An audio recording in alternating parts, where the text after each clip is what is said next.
welcome back. I'm Rebecca Ricks here at the America Project, along with my friend Kristina Karamo, and she has done so many things in Michigan, from Michigan, and we were kind of talking beforehand about how she got started in all this. Now, you were a regular citizen, right? When it all started, you were just a citizen, and you got started in it all when was it you kind of started? Yes, I had been involved in the party, the Republican Party. I got started in college, and then what occurred was, I took some time off, got back active in 16, and because our civic duty does not end at voting. There's just so much more we need to do in order to protect our republic. But then 2020 occurred. I was one of the many poll challengers at the TCF Center in Detroit, and I witnessed firsthand illegal ballots being cast, ballots being altered. I witnessed illegal duplications. I witnessed ballots showing up in the middle of the night.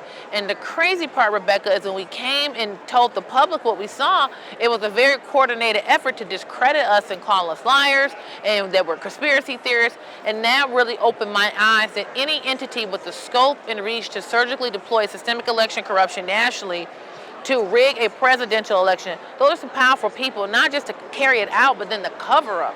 Because the media was so coordinated in their messaging. You could tell it's a centralized source. So I decided to run for Secretary of State, which sounds kind of crazy to try to win an election in a corrupted system, to fix the corrupted elections when so many were benefiting from the broken system. But when I ran, I was the Republican nominee, and what I experienced was just realizing how corrupt our political system is. So talk to us about that. So when you're saying corrupt, what do you think that, especially in Michigan, what do you feel like is the most corrupt part of the whole thing? Well, one aspect is the voter registration database, which we call the qualified voter file. There have been dead people, non-citizens, non-existent individuals. There are people registered to vote at residences that do not exist. And the evidence is overwhelming, and the Secretary of State won't do anything about it. As a matter of fact, before Jocelyn Benson, the current Secretary of State, before she was sworn in, the previous Secretary of State had purged, about 1 million names for the qualified voter file, and then she adds them back. So these are the types of things that we have experienced. So I was going to say, I live in the free-ish state of Florida, and we've done all kinds of that, and just pulling the data and looking at it, there's 27 people registered at one address, obviously, and then we went to the address and it was a vacant lot. So I personally have been a part of some of that, but again, to have it added back, what do you think the purpose was of her even wanting to add it back? Well, it's because you need fake registrations to account for fake ballots. Yeah, that's 1 million. You said 1 million added back. So when you have fake registrations, now because you need a registration attached to a bogus ballot. So that's why they need to do it. But also there's evidence suggests that illegal campaign contributions have been funneled through those fraudulent identities as well. So they're not used for voting. And one of the things that people need to understand is many people will go, well, that just sounds so coordinated, who would do all that? Folks, people have mass murdered for power. Why wouldn't they rig an election? Right. A lot less has happened in other countries. And just America, I feel like we're in a bubble because we have not had to experience that. We've never had a true regime change in our history. In 100 years, we haven't really had anything. So here we are. It's hard for people to believe it's happened. How do you kind of combat it or go around it when people say, that can't possibly be true? This is America. Our elections couldn't possibly have been rigged. I think there's a couple things we need to break through. One is denial. Denial is a powerful human emotion. Because many people are in denial because when they acknowledge the situation we're in, now they have to combat it. And they don't want to do that. They rather just pretend it's not happening because that's a lot easier. Can I get an amen on that one? Yeah. No, for real, because that's how I feel about it sometimes. I don't want to know because if I know, then I have to do something. You have to do something. Yeah, because one of the problems, within the Republican Party is we're trying to get people more action-oriented because our party has been turned into a social club. So people get together, they hang out with their friends, they go to banquets, they give out awards, they drink coffee, they have their chicken dinners and listen to speakers.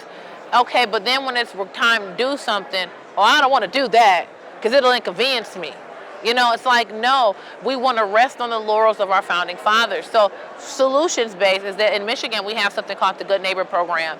And what we have is a closed platform to train activists and delegates on how to actually engage in our system, whether it's going to a city council meeting, a county commissioner meeting, interacting with your elected officials, and how to insert ourselves on the front end. And now we're working on how to insert ourselves on the back end of the election process to actually combat systemic election corruption, because the talk is cheap. I'm tired of talking. We have 10 months to save our country. We have to be action oriented, and people need to get out of our comfort zone.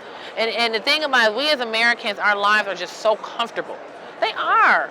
If I wasn't chair of the Michigan Republican Party, my life would not be hard. And we don't want to break out of that comfort, and we got to get people out of it. And I want people to understand this is not a Michigan problem. Yes. I'm from Florida.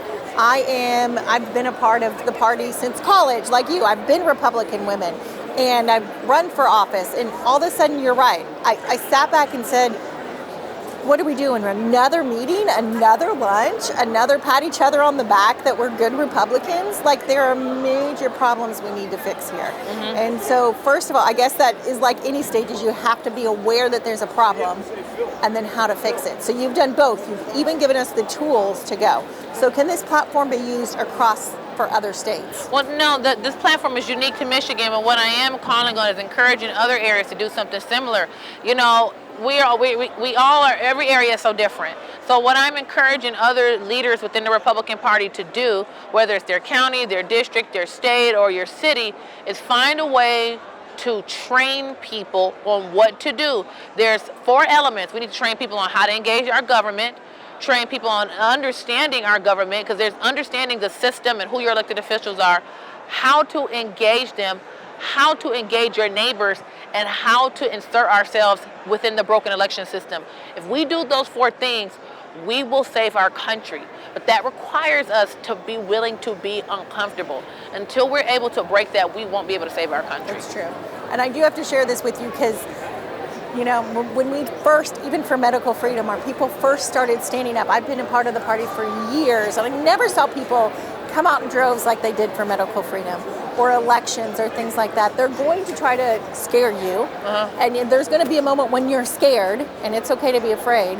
For you, was there a moment that you felt like this is a turning point in your mind? Like, okay, if I step out and do this, there might be repercussions I can't come back from. That's a great question. Not really. I mean, I